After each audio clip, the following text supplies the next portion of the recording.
So I'm gonna give it to you straight. The reason why you're losing in business is because what you're doing is not enough. I know you probably want to get motivation. I know that you think that this is a self-worth issue. I know that you think that it's something else that you're trying to work through to get the business right. But the reality is what you're doing is just not enough. You're spending too much time worried about all the small things that don't matter. And because you spend all of your time and energy in the negativity of your life, you're not spending critical time on what's actually going to move the needle forward. It's kind of like somebody that thinks they have a problem with debt. You don't have a debt problem, you have an income problem. If you saved for the rest of your life to handle your debt, by the end of your life, you're going to be at what? Break even. So, is that really the life that you want to focus on to get to live your life to literally break even? Imagine if you could 10x your business or 10x your income. You got the debt, but you've 10x'd your revenues, your income. How long would it actually take for you to wipe out your debt? Probably not your entire life. And what happens is a lot of business owners get stuck in this trap of like feeling really good about hustling inside of their business, but they just wear this like false armor, right? Like they wear the title business owner, they wear the title entrepreneur, but they don't get to experience the fruit of their labor because they're spending so much time doing the damn labor versus doing what they probably created a business for, which was for time freedom, financial freedom, freedoms that the normal life would never offer you, only to build that in your own prison. Kind of doesn't make any sense. So here's what you have to do. You have to go back to the basics of everything that you do in business, and then you need to increase your personal development personally. Here's what I mean by that. Business is simple when it comes to growth. There's different levers you have to pull, and by pulling those levers, your business will go, will grow, will scale, will tone down, will stabilize. Those levers will do that for you. The thing that causes business owners and entrepreneurs to fail is when the person who should be pulling the levers starts to second guess themselves. Why do they do this? Well, because last time I was supposed to pull this lever, I accidentally pushed it, and that caused a problem. And because of that big problem I had to deal with, now when it's time for me to make a decision on what to do with the next lever, I hesitate. And because I hesitate, something bad happens. And because something bad happens, then I tell myself, see, that's why I didn't even try. And then by continuing that cycle, you don't really do anything in your business, but you keep showing up to these levers every day. You show up, hey, babe, I'm going to go to work. I'm going to go handle business today. You walk up to the levers, you hesitate for the whole day, and then you go home doing nothing. But you tell your wife, you show the family, I've been working all day. I've been away, so I've been working. But you haven't been because you're not pulling the levers. You're not actually doing the things because you're afraid. And that's why you're losing. And that's just the truth. And anybody else that's trying to make you feel good about what you're not doing, they're not actually being helpful for you.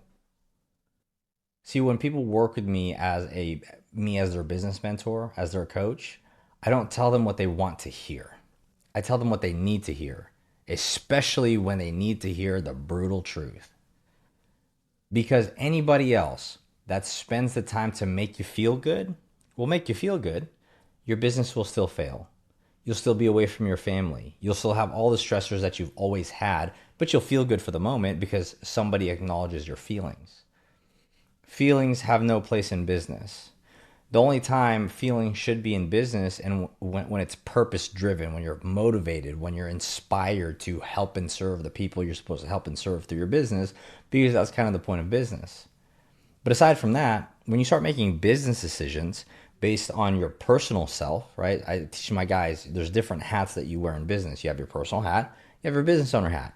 If you're supposed to be wearing your business owner hat and you're wearing your personal hat and you're bringing your personal feelings into business, that's the reason why your business is starting to fail and why you start wearing your business hat in personal time and then you start butting heads with your wife. You see what I mean? You don't know even what levers to pull and push. You don't know what hats to wear. You don't know. And instead of figuring it out, which is the work, you'd rather spend time feeling sorry for yourself. You'd rather spend time on all of the external things, the busy work that doesn't actually move the needle forward, because if it did, it would have by now, right? Wouldn't it have? So you have to start having a brutal, honest conversation with yourself and acknowledge you're not doing the work. You're just pretending you are so you can say you are, so you can fail, and then you can then reaffirm to yourself and everybody else who asks you, business is hard, man. And then at some point that turns into delusion where you start to tell yourself, well, some people don't make it to success for a long time. I just have to keep going. And it's like, I guess, if you're good with losing all that time, I guess, man. See, as a business coach, I don't try to get people to want to succeed. If you don't have that edge, that thing in you that drives you to want to be the most successful version of you, there's nobody out there that can teach you that. You really got it or you don't. And when I say you got it, that doesn't mean you're successful with it. That doesn't mean you've not learned how to cultivate it yet. That's not what I'm saying. I'm saying you have the clay that we can mold into something great. Some people really just don't have the clay. And those people lie to themselves and they try to come up with all the excuses that I'm just trying to get this other thing done. I'm trying not to have shiny object syndrome. I'm trying to focus on one thing. I'm trying to do this. I'm trying to just do this other thing that's not successful and I don't have any results to show for it, but I know better than you, so I'm going to go do it that way. Good luck. Stay losing. There's a reason why there's a 1% and a 99%. There's got to be a 99%. You see what I mean?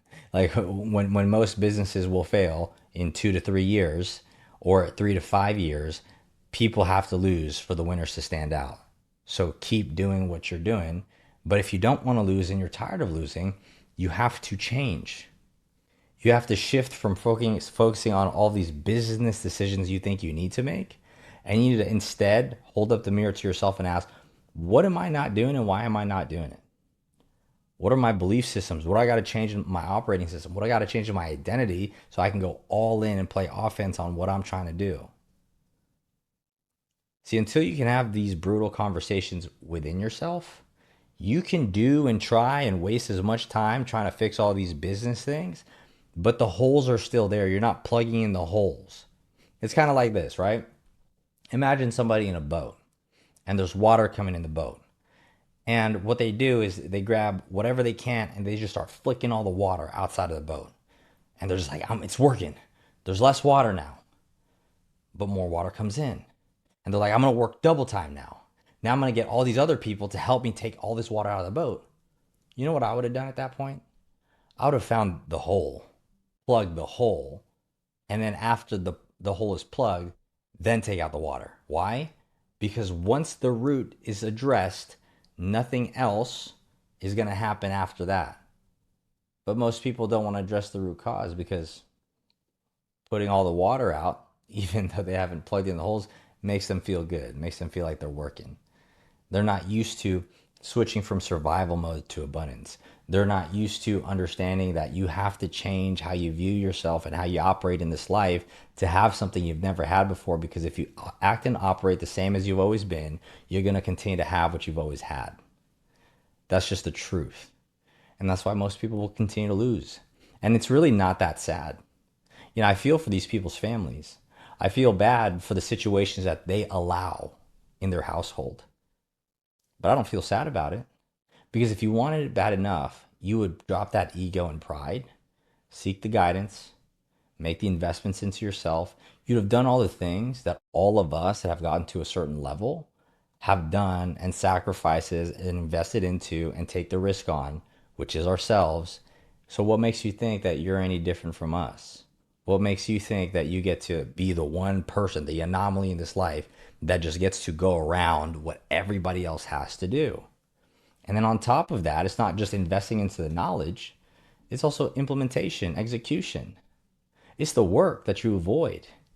Let's say you have to door knock. Let's say that you have to learn marketing, to apply marketing. Let's say that you have to fix your operations. Let's say that you just have to fix every fucking thing in your business. It takes somebody that has hyper focus in their strategy and in their battle plans to strategically start to eliminate all of the bottlenecks of themselves and in their business. And that's the boring work that nobody sees that leads to results. But people don't like the boring work. But just like I tell all of my guys that start crushing in business, the boring work is where everything grows. That's the watering of the ground. That's nurturing the seed. That's making sure that there's enough sunlight. It's all that boring stuff. It's not the it growing into this vegetable or plant that you get to pull out and it looks super cool because you get to see it happening and then turn it into a meal. That's what most people want. They want the end state, end result, but it's the watering. It's the love, it's the attention, it's the care, it's the mundane, it's the same old for a long time without ever seeing the fruits of your labor yet until it's time. That's how you go from loser to winner.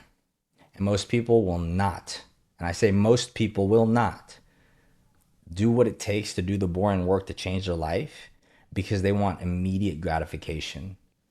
They want to feel like the man right now. They want to feel like they got it all going on right now. They want to feel, right, get everybody's attention. Hey, look at me. I'm winning right now. They want that. But behind the scenes, they're stressed out. Why? Why do that to yourself? That's not why you built a business. You didn't build a business for clout. So why do you act that way? This is the real, raw, brutal, honest truth that you got to start speaking to yourself. Look in the mirror and have this conversation. Otherwise, I'll be your mirror. And as always, like, share, subscribe to all channels. Stay plugged into what I'm talking about. Reframe your mentality. If this hits you, let me know. I'll make more of it. I'll tell you more things that I've done personally myself to break through a lot of the things I had to break through to come from the bottom to get to where I'm at today. But until that ego and pride goes away, you're going to be stuck and you will lose. See you on the next one.